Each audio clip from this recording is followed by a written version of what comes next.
Okay, so the last thing that we're going to talk about today are clipping masks. And you will find that clipping masks will be a huge benefit to you when working in Illustrator with this next project because you can easily convert some kind of rectangular piece of artwork into something that is much more geared towards the shape that we're going to be needing to be using. So I'm going to show you how to convert kind of this blob of florally texture here into just a nice, simple, easy to work with rectangular piece of art. If you think back to Photoshop, when we were working with our ad project and we were taking things out of their original backgrounds and putting them onto something else, we were working with masks. It's not much different in Illustrator to work with masks, but it's kind of a little bit of a different procedure because Illustrator works with vectors and not pixels. So when you create a mask, you can't create something that has a soft edge to it. You can only create something that's got a hard edge. So it's either going to show up or it's not. So let's talk about exactly how we are going to take this bit of floral junk that's here and make it so that it's only contained inside of this rectangle here. So any shape that you create, as long as it is just one shape, can be turned into what is called a clipping mask.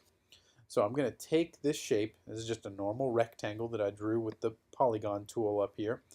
I'm going to take it and I'm going to drag it right on top of the floral junk right there. Okay. I'm going to go up to Object. I'm going to scroll down all the way to Clipping Mask. I'm going to go to Make, or you can hit Command and 7 on the keyboard. So if I hit Make, oh, it is because I did not select everything. So we'll go to Object, Clipping Mask, Make, and now I have everything contained inside of this rectangle. So you have to make sure that you want everything contained inside the clipping mask to be selected at that time. So everything's contained in here. Now if I scroll over here to my layers palette right here, it's created this group right here. I'm going to open this up and here is the clipping path right here. This clipping path is now that rectangle that we originally drew.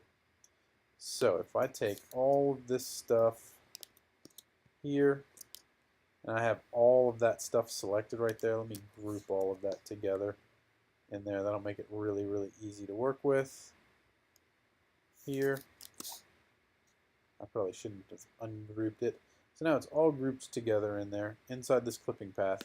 I can actually come in and I can move this stuff around in my clipping mask. So now when I deselect it, I have this clipping mask here that's got this, you can see the border of it, but now all of the artwork that's inside is shifted over and around a little bit. So just because it's in a clipping mask does not mean that it has to be contained in that particular area. And I might be doing something that some of you are unfamiliar with. You can actually select things from within the layer palette by clicking over on the very right hand side of them. So I can select my mask, and just because the mask is created doesn't mean that it is done. I can actually come in here and I can change the shape of that mask just like that. Okay, I can take this point right here, drag it up this way. So now I've got this kind of diamond shaped mask. I can come in and bring it in here, make it more of a boomerang type of shape. Okay, so everything, as long as it has a point in Illustrator, remains editable no matter what you do to it. So here is that crazy floral background converted over to a clipping mask so that only this little bit is visible. Now the great thing about a clipping mask is that, let's say I want to put, for some strange reason, a red filled rectangle edge inside of that clipping mask. Now notice how right now this bit right here that I just drew, let's say I want to put it in there for some strange reason. I'm going to drag this right over here, just like that. It is on top of all of this. So let's go back over to our layers palette. Here is that red rectangle that I drew. Notice it is on top of our clipping mask here. So what I'm going to do, I'm just going to go ahead and I'm going to drag it right inside of there, and I can put that right inside of the clipping mask. So again, that shape remains editable, okay, as long as I have it selected. And by default, when you select the group, it's going to select everything that's in there. So that when I go to move this, it moves everything. Okay, but I can come in here, I can select just that red box. I can maybe got to get a little bit closer, zoom in, and with my direct select tool, I don't know if I'm going to be able to select just the point of this, but I could come in and I could start to edit the corner. There it is, right there. I got it. Okay. Zoom out a little bit so I can see exactly where I'm going. And I can edit the point. So now I'm just moving this point around with the keyboard here. So because it's easier with the mouse. So now you can see that I've started and I've taken this red rectangle.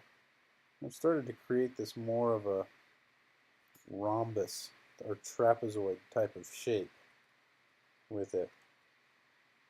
So it remains editable even though it is within that clipping mask. Again, this is going to be a very useful tool for creating our very complex designs for our next project.